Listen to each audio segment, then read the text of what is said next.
Hello बच्चों, how are you? I think you are very fine. बच्चों, आज हम लोग उत्तर प्रदेश बेसिक शिक्षा परिषद द्वारा संचालित कक्षा 8 के गणित विषय से अध्याय समांतर रेखा को कंटिन्यू करते हुए 9B एक्सरसाइज के बाद एक्सरसाइज 9C अभ्यास 9C के कॉन्सेप्ट को पढ़ेंगे। तो इस कॉन्सेप्ट को पढ़ने से पहले हम लोगों के पास कुछ निर्मेय आता है।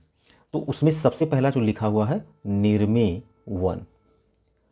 प्यारे बच्चों, यहाँ पर दो निर्मेय हैं, पहला निर्मेय और एक है निर्मेय नंबर 2। हम आज दो निर्मेय को इस वीडियो में अध्ययन करेंगे।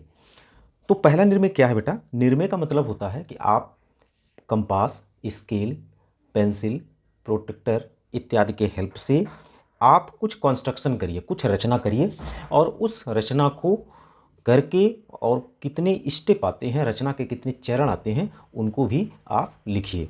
तो पहला निर्णय यह है कि किसी दिए हुए रेखाखंड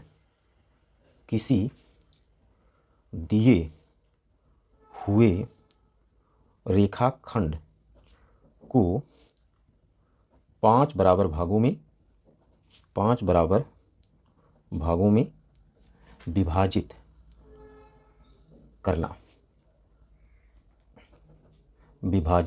करना। तो प्यारे बच्चों, यहाँ पर हमें क्या दिया गया है? एक रेखाखंड दिया है जिसको 5 बराबर भागों में बांटना है। तो हमें ज्ञात क्या है? यहाँ पर दिया क्या है? सबसे पहले लिखेंगे, हेडिंग डालेंगे, ज्ञात है एक रेखाखंड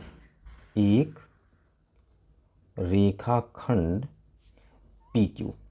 प्यारे बच्चों, क्या ज्ञात है? एक रेखाखंड PQ ज्ञात है, ये दिया हुआ है। तो रचना करनी है। क्या रचना करनी है? रचना करनी है रेखाखंड जो PQ है को 5 बराबर भागों में विभक्त करना। तो हमें क्या करना है? इस PQ को 5 बराबर भागों में क्या करना है? विभक्त करना है। तो इसके लिए सर्वप्रथम हम क्या करेंगे? कोई भी एक रेखाखंड लेंगे AB। अब इसकी जो लंबाई होगी, आप अपनी इच्छा से जो भी चाहें वो मेजर कर लें। तो सपोज कर लेते हैं, हम एक रेखाखंड क्या ले लेते हैं? 10 सेंटीमीटर का एक रेखाखंड ले लेते हैं जिसका नाम है AB। आप 5 सेंटीमीटर का भी ले सकते हो, 4 सेंटीमीटर का भी ले सकते हो, 8 सेंटीमीटर का भी ले सकते हो। तो आप किसी भी लेंथ का एक रेखाखंड AB लेंगे। चूँकि यहाँ पर हमने रेखाखंड PQ लिया है तो इसका नाम हम क्या लिखेंगे? PQ। एक रेखाखंड क्या लेंगे? PQ लेंगे। रचना के चरण, तो यहाँ पे हमको लिखना होगा रचना के चरण। तो रचना के चरण में क्या लिया? एक रेखाखंड PQ बराबर 10 सेंटीमीटर लिया। ये पहला स्टेप हो गया। दूसरा स्टेप क्या होगा? इस PQ के एक तरफ एक हम न्यून कोण बनाएंगे। PQ के एक तरफ चाहे बिंदु P से चाहे बिंदु Q से एक न्यून कोण बनाएंगे। तो लिखेंगे रेखाखंड PQ की, सपोज कर लेते हैं हम लोग बिंदु A से एक बनाते हैं, बिंदु P से एक न्यून कोण PX खींचा। तो प्यारे बच्चों, हम लोगों ने क्या किया कि इससे एक न्यून कोण, इस न्यून कोण का कोई मेजरमेंट नहीं होगा, अपनी इच्छा से एक न्यून कोण हमने क्या खींच दिया? PX खींच दिया। ये एक न्यून कोण हुआ। न्यून कोण का मतलब क्या हुआ? कि वह कोण जिसका मान 0 अंश से बड़ा हो और 90 अंश से क्या हो जाए? छोटा हो जाए, ऐसा न्यून कोण की हमने रचना किया। अब हमको क्या करना है? इस PX को कितने भागों में करना है? 5 बराबर भागों में बांटना है। तो हम क्या करेंगे? इस PX को 5 बराबर भागों में बांटेंगे। तो प्यारे बच्चों, हम लोग अपने कंपास में क्या करेंगे? एक पेंसिल लगाएंगे, शार्प पेंसिल लगाएंगे और कंपास में कोई भी दूरी ले लेंगे अपनी इच्छा से। इतना ले सकते हो, इतना ले सकते हो, इतना ले सकते हो। ये डिपेंड करता है कि PX को 5 बराबर भागों में बांटना है। तो जो भी दूरी हम इस कंपास में लेंगे वह इसको 5 बराबर भागों में बांट दे। तो अगर मान लो हम ये दूरी लें और सोचे मैं 5 बराबर भागों में बांटूं, तो पहला भाग 1, 2, 3, ये 3 भाग में होगा। तो इसलिए इससे हमें कम दूरी लेनी होगी जिससे 5 बराबर भागों में क्या हो जाए? बढ़ जाए। तो P को केंद्र मान लिया, हमने ये दूरी लिया। अब P को केंद्र मान करके एक चाप लगाया। इस तरह से P को केंद्र मान करके एक चाप लगाया। फिर जहाँ पर ये काटा प्रकार का नोक वहाँ रखेंगे और इसको केंद्र मानते हुए एक अगला चाप लगाया जो इसको दूसरे बिंदु पर काटा। फिर इस बिंदु को जहाँ ये काटा उस पर प्रकार का नोक रखते हुए दूरी वही लेकर के इस यहाँ पे चाप लगाया। फिर प्रकार का नोक यहाँ पर रख करके एक चौथा चाप लगाया। फिर प्रकार का नोक यहाँ रख के हम क्या किए, पांचवा चाप लगाए। तो बेटा कुल कितने चाप हो गए, 1 2 3 4 5। इसका नाम रख दिया P1 P2 P3 P4 P5। प्यारे बच्चों, इस रेखाखंड को हमें अगर 5 बराबर भागों में बांटना है तो हम इसका 5 भाग करेंगे। अगर 8 बराबर भागों में बांटना होता तो हम इसको 8 बराबर भाग में बांटते। ठीक है, तो हमने क्या किया, अगला स्टेप में प्रकार में कोई त्रिज्या लेकर, जो हम दूरी ले रहे हैं उसको क्या कहते हैं, त्रिज्या कहते हैं। कोई त्रिज्या लेकर px को 5 बराबर भागों में बांटा। 5 बराबर भागों क्या है, P1 पहला भाग, P1 P2 दूसरा भाग। देखो यहाँ से यहाँ तक पहला भाग, P1 P2 दूसरा भाग, P2 P3 तीसरा भाग, P3 P4 चौथा भाग, P4 P5 पांचवा भाग। 5 बराबर भागों में बांटा। अब अगला स्टेप क्या करेंगे, चौथा स्टेप क्या करना होगा कि जो अंत वाला भाग है उसको Q से मिला देंगे। ये जो अंत वाला भाग है इसको क्या करेंगे, Q से मिला देंगे। तो इसको हमने क्या कर दिया, Q से मिला दिया। तो अगला स्टेप में लिखेंगे P5Q को मिलाया। P5Q को हमने क्या कर दिया, मिला दिया। अब पांचवा स्टेप का काम क्या है बेटा, P4 से P3 से P2 से और P1 से इसके समांतर रेखा खींचना है। तो इसके लिए हम क्या करेंगे, एक सेट स्क्वायर लेंगे और इस सेट स्क्वायर की एक भुजा को हम P5Q से मिला देंगे। ठीक, अब जब P5Q से मिला दिया तो देखो ये वाली भुजा हमने क्या किया, इसके P5Q से मिला दिया, इस तरह से इसको मिला दिया। और इसकी दूसरी भुजा को हमने क्या किया, सबसे पहले हम P1 से मिलाते हैं। तो प्यारे बच्चों इसके लिए क्या करना है कि देखो ये हमने दूरी इसको यहाँ मिला दिया, इस रेखा पर पूरी लाइन मिल गई। और यहाँ पर हम क्या करते हैं, ये वाला सिरा पहले P1 पर मिलाते हैं। तो प्यारे बच्चों यहाँ पर हम देखते हैं, यहाँ पर हमने मिला रखा है, यहाँ पर देखिए मिला रखा है। उसके बाद यहाँ हमने मिलाया किस पर, इधर से जब मिला दिया तो ये वाला इस P1 पर पड़ना चाहिए। तो जब P1 पर पड़ा तो ये बिंदु आपको मिला कहाँ पर, इस बिंदु पर मिला। अब इस बिंदु पर देखिए ये इस पर मिल रहा है, ये क्या है 4.5, ये हो गया 6 7, 4.7 हो गया। अब बेटा यहाँ से यह इसकी लंबवत दूरी हो गई 4.7। अब हम इसको यहाँ पर इसी लाइन पर मिलाएंगे और 4.7 सेंटीमीटर की, देखो यहाँ मिलाते हैं, चिन्ह लगाया था, पर एक बिंदु लगा देंगे। ठीक है, अब जब एक बिंदु लगा करके हम क्या करेंगे, P1 से इस बिंदु को इस तरह से ज्वाइन कर देंगे, इस तरह से क्या करेंगे, मिला देंगे। तो बेटा ये रेखा इस रेखा के क्या हो गई, समांतर हो गई। ये इसको कहाँ पर काटा, सपोज कर लेते हैं इसको काटा, ये P से Q R पर काटा। उसके बाद फिर वही प्रोसेस अपनाएंगे P2 से खींचने के लिए। तो फिर इसको मिलाया यहाँ पर और ये वाला सिरा कहाँ ले गए, कहाँ पर ले गए, इस पॉइंट पर ले गए। तो प्यारे बच्चों यहाँ इसको हमने ठीक से मिला दिया और फिर इसको हमने क्या किया, P2 पर दूरी नाप लिया। तो P2 पर ये दूरी ये आ रही है। ठीक है, तो ये कितना 3.5। तो इसको फिर हम दूसरी जगह हिला देंगे, सरका देंगे और सरका करके 3.5 पर एक बिंदु हमने क्या कर दिया, लगा दिया। तो प्यारे बच्चों ये बिंदु यहाँ पर आया, इसको हमने क्या कर दिया, इसको ज्वाइन कर दिया। तो ये दूसरी समांतर रेखा हो गई। ठीक है, ये जो समांतर रेखा हुई, इसके समांतर रेखा ये हुआ, इसके समांतर रेखा ये हुआ। यही प्रक्रिया मैं फिर यहाँ दोहराऊंगा, सेट स्क्वायर को मिलाऊंगा, इस भुजा को इससे मिलाऊंगा और इसकी दूसरी भुजा को क्या करूँगा, P3 से मिलाऊंगा और ये दूरी हम मेजर कर लेंगे। तो बेटा देखो ये इससे मिल गया है और इस समय ये P3 के इस पॉइंट पर मिला है। देखो हमने हल्का सा चिन्ह कर रखा है, ये है कितना 2.123। तो अब हम इसको कहीं भी सरका के ले जाएं, कहीं भी सरका करके ले जाएं और इसको इस भुजा पर मिला दें और 2.3 पर एक बिंदु लगा दें। और 2.3 पर एक बिंदु लगाने के बाद पुनः हमने क्या किया, इस बिंदु और P3 को मिला दिया। जैसे ही इसको मिलाएंगे एक रेखा हुआ जो क्या हुआ, दी गई रेखा के समांतर है। सेम प्रोसेस यही अप्लाई करेंगे यहाँ पर। ठीक, इसको ज्वाइन कराएंगे और दूसरी भुजा को कहाँ से मिलाएंगे, P4 से। तो जब P4 से मिलाएंगे तो देखो ये दूरी कितनी मिल रही बेटा, ये हमने इस भुजा को पूरी तरह से मिला दिया और यहाँ पर गए तो ये मिल रहा है 1.1 पर। तो फिर इसको हमने सरका दिया अच्छी तरह से और 1.1 पर एक बिंदु कहीं मार्क कर दिया और P4 और इस बिंदु को हमने क्या कर दिया, ज्वाइन कर दिया। इस पॉइंट को P4 से ज्वाइन कर दिया। अब बेटा ये जो है P5Q के समांतर रेखा बनी P1R, P2S, P3T, P4L, ये 4 रेखाएं बनी। तो अब आप देखोगे बेटा PQ भी कितने बराबर भागों में विभाजित हो गया, PR, RS, ST, TL और LQ में विभाजित हो गया। अगर हम इसको नापें तो देखो क्या ये बराबर दूरी है, तो हम क्या करेंगे, प्रकार का नोक यहाँ रखेंगे और R पर यहाँ रखेंगे। देखो ये दूरी आई इतनी, इसको उठा के देखो यहाँ रखें, ये भी उतनी ही दूरी, ये दूरी देखो यहाँ रखा तो ये भी लगभग उतनी ही दूरी, फिर मैंने यहाँ रखा ये भी उतनी ही दूरी, फिर हमने यहाँ रखा उतनी ही दूरी। तो हमको क्या हो गया, हम लोगों ने किया क्या कि PQ को इस न्यून कोण वाली रेखा को 5 बराबर भागों में बांटने के बाद जब P5 के समांतर 5 रेखाएं खींचा तो PQ को ये बिंदु RSTL पर काटा, यही RSTL इस PQ को 5 बराबर भागों में क्या किया, डिवाइड किया। तो लिखेंगे क्या, P5Q को मिलाया, पुनः P5Q से की समांतर P1R, P2S, P3T, P5L रेखाएं खींचा जो PQ को क्रमशः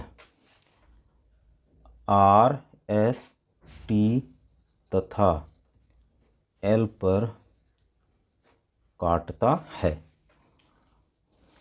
तब आगे लिखेंगे, यही अभीष्ट 5 भाग रेखा PQ के हैं। तो ये हो गया निर्मेय 1। तो दूसरा हमारा निर्मेय है वो है किसी दिए गए रेखाखंड को दिए गए अनुपात में विभक्त करना। तो इसमें हम क्या करेंगे, ज्ञात है क्या बेटा, एक रेखाखंड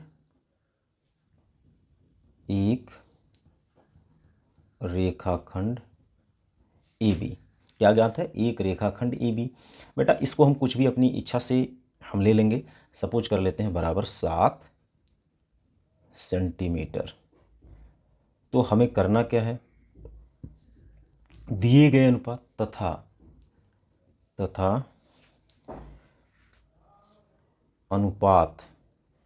अनुपात बेटा हम मान लेते हैं 3 तथा 4। दिया गया अनुपात 3 तथा 4, या ऐसे लिख सकते हैं इसको 3:4। ये अनुपात दिया है। तो हमें ज्ञात रचना करनी है, क्या करनी है, तो रचना करनी है रेखाखंड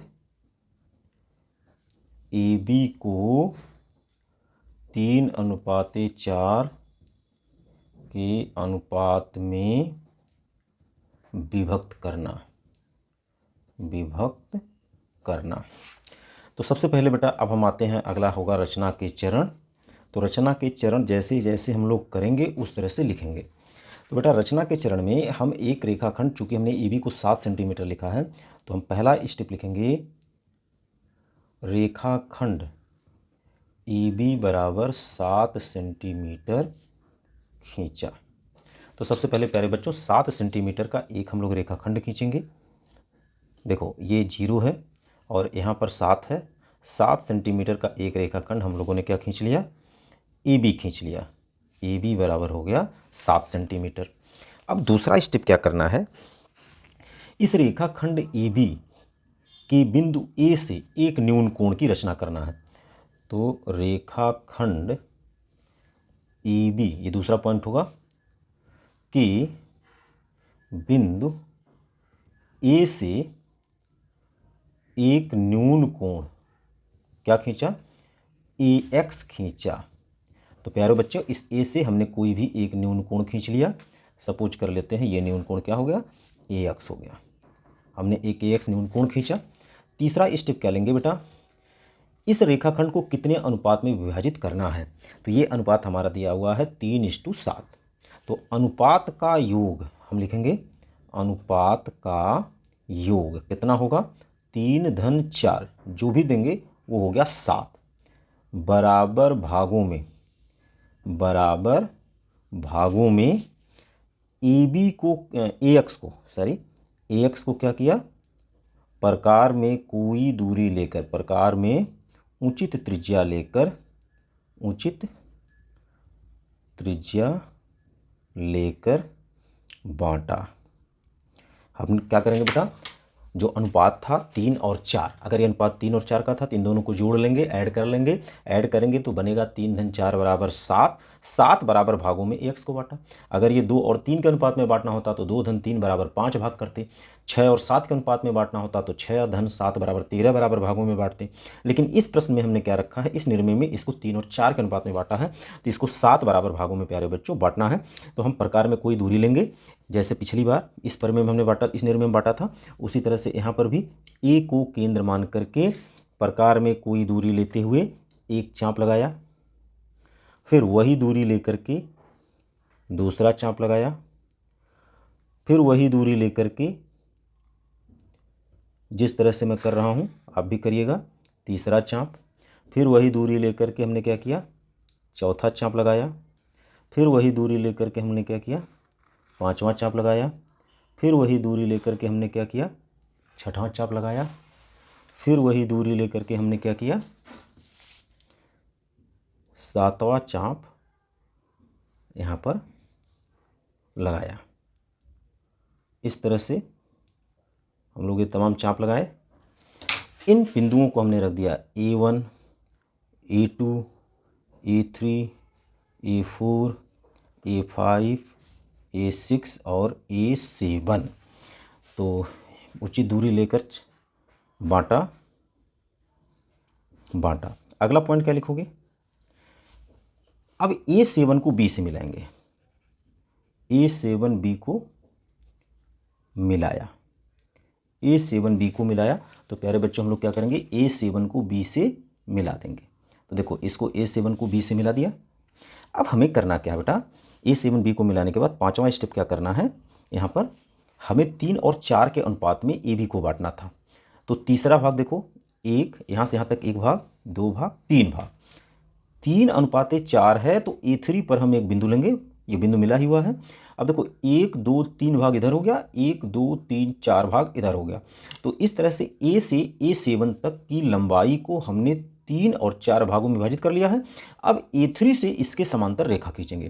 तो इसके लिए हमने आपको तरीका बताया है कि हम लोग सेट स्क्वायर लेंगे, और सेट स्क्वायर की सहायता से हम लोग क्या करेंगे कि यहाँ पर ये दूरी हम लोग नापेंगे। तो बेटा देखो इसको हमने क्या किया, इस भुजा को, सेट स्क्वायर के इस भुजा को इस रेखा पर ठीक से मिला दिया, और इसके दूसरे सिरे को A3 पर मिलाया। तो इससे इस रेखा और इस बिंदु के बीच की लंबवत दूरी निकल गई। तो ये दूरी कितना निकल करके आती है, ये दूरी ठीक देखो 4 निकल करके आती है। तो प्यारे बच्चों इसको हम आगे की तरफ इस तरह से कहीं भी बढ़ा देंगे दोबारा, और एक बार 4 सेंटीमीटर पर एक बिंदु लगा देंगे। अब हम लोगों ने क्या किया, A3 और इसको क्या कर देंगे, मिला देंगे। तो ये बिंदु हो गया C। तो प्यारे बच्चों यही AC और CB 3 और 4 के अनुपात में विभाजित हो गया। तो हमने A7 को B को मिलाया, पुनः A3 से A7B के समांतर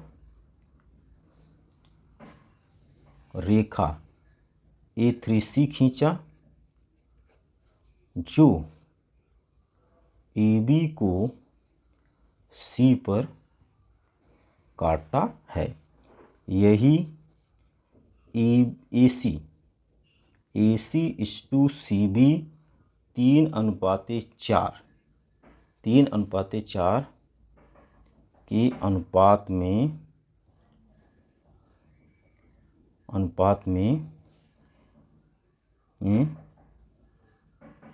यही AC अनुपात CB 3:4 के अनुपात में रेखा AB विभक्त हो जाता है।